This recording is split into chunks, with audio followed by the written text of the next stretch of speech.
Yes, hello mga idol, mayong gabi ni kanyang tanan.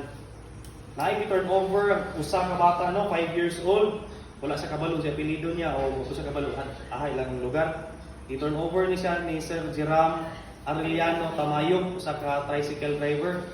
According sa iya, nag-travel siya gikan og Quezon, padulong og Maramag. And then yan yung nasugatan ang bata, di adapit sa may Purok Nueve katong Crystal Lapit. So mamaliyong na lang ko ani nila mga idol kung kinsang kinakailangan kay para ma-turn over na to sa iyahang ginikanan. According sa iyaha, ang iyang pangalan sa iyang papa is si Richard, no?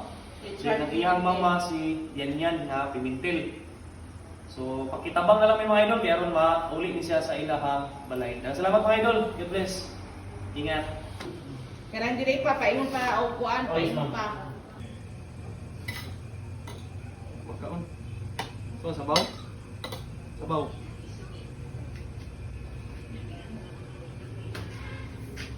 Ya. Pero ano wala nang kita yan, no? Nara ni siya diri sa police station sa Maramag mga idol. Oh, dadula. Andi ay. Tindog, tindog. Japon sa kay ka TG.